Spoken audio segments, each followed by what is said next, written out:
Yeah, that's Brian's white savior stories, like Pocahontas.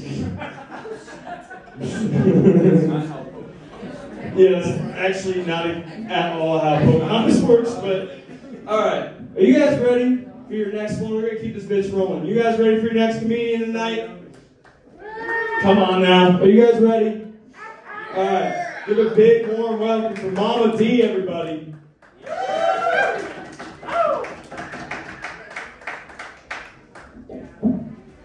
Has everybody been enjoying all the comedians tonight? Yeah! So I'm relatively new to Flagstaff. I've been here about 2 years. I had been here about 6 months and I went out and bought a Subaru Outback. I wanted to fit in with the locals. Woo! So when the salesman was going over all the perks of my car, the one he was most excited about was that my back seats fold down completely flat. Hey! So I'm thinking, where is this guy going with this? And is he low-key hitting on me? But he proceeds to tell me it's in case I want to go camping, so I can sleep in my car. My response to him was, I don't camp. Roughing It is a hotel without a bar.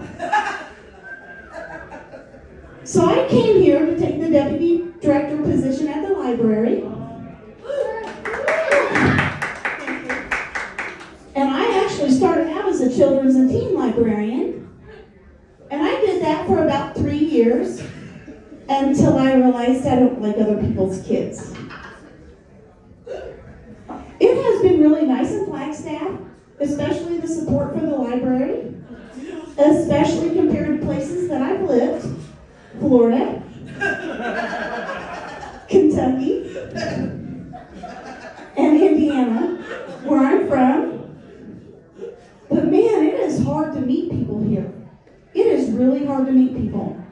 So I joined a couple of dating sites. It has been quite interesting.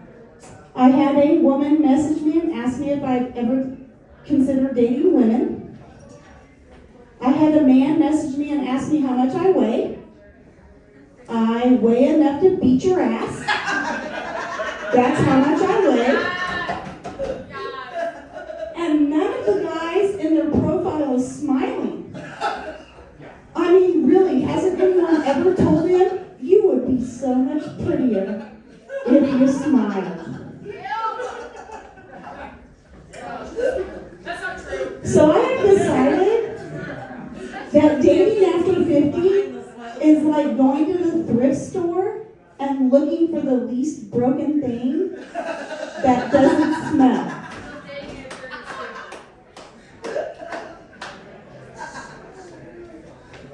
But I do have a serious question for everyone. Is there anyone in Flagstaff who does not like to camp? Yes. I mean, seriously, what is wrong with a hotel with a bar? Besides, I have proof that camping is bad for your health. Last summer, I read an article. There was a family who came up here from Phoenix. They camped, went home. The mom wasn't feeling very good. She went to the doctor. She had the bubonic plague. And that has a 60% mortality rate if it's not caught in time. Plus, every crime show I've ever watched, the campers are always brutally murdered. Or they find the body. So I'm sorry, I am not taking any chances. So do I have any crime show fans out here? Crime shows? Do I have anybody who takes notes like I do? Notes? Yeah? Well, I am pretty sure that I can hide a body and get away with it. And my kids have my back.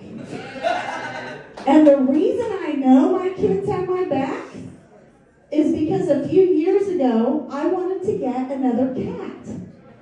And my son texts me and he says, Mom, you are supposed to murder your husband and bury him in the backyard before you become the crazy cat lady. How many is too many? So we were all together for Thanksgiving, and my kids and I all have a pretty wicked sense of humor. We thought it was hysterical. We laughed and laughed. My husband at the time did not find it funny at all. So I'm single now. Now don't worry, I didn't murder him and bury him in the backyard. Let's not get crazy. I fed him to the pigs. I mean, I have watched Criminal Minds, and they do not leave a trace of evidence. I'm just saying.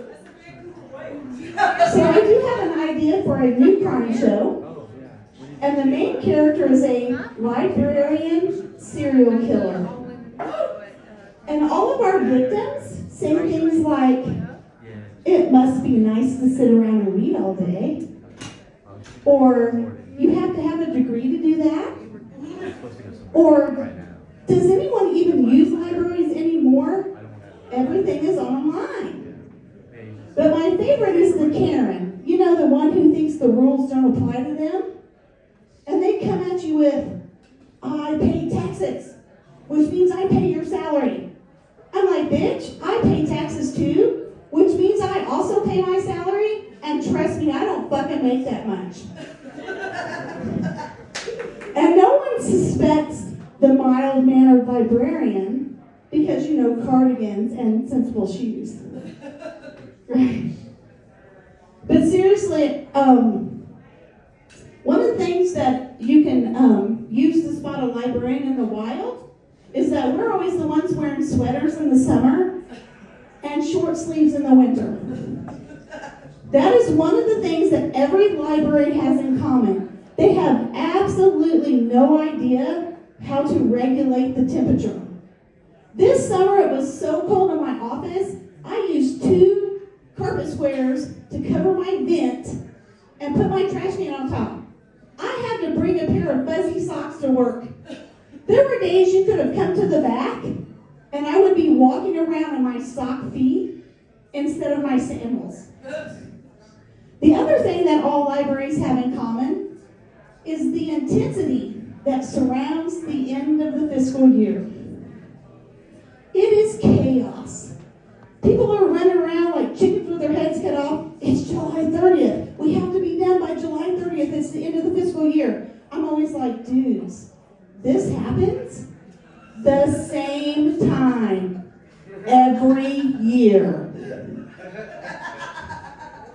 The other thing that's common amongst all libraries is after we do get through the fiscal year and we have finished summer reading, you know, there's usually a lull. I'm sitting in my office, I'm bored as hell, but I don't want anyone to know that I don't have any work to do because I don't want them to give me someone else's work. So I run around like a little mischief tornado. I'm checking on reference. I'm checking on youth services. I'm going in circulation because, you know, I need to look busy, right? But I really do love being a librarian. And a lot of our job is technology. And most of us have gotten very, very good at it. But sometimes we still need the IT guy. So by the time I have called the IT guy, I have already done all of the basic troubleshooting things. And I'm like, okay, it's now time for me to call the IT guy. This is a little out of my wheelhouse. So when he walks in my office and looks at me and says, "Have you turned it off and turned it back on?" I'm like, dude, you're the next victim on my list. Thank you, I'm Melody.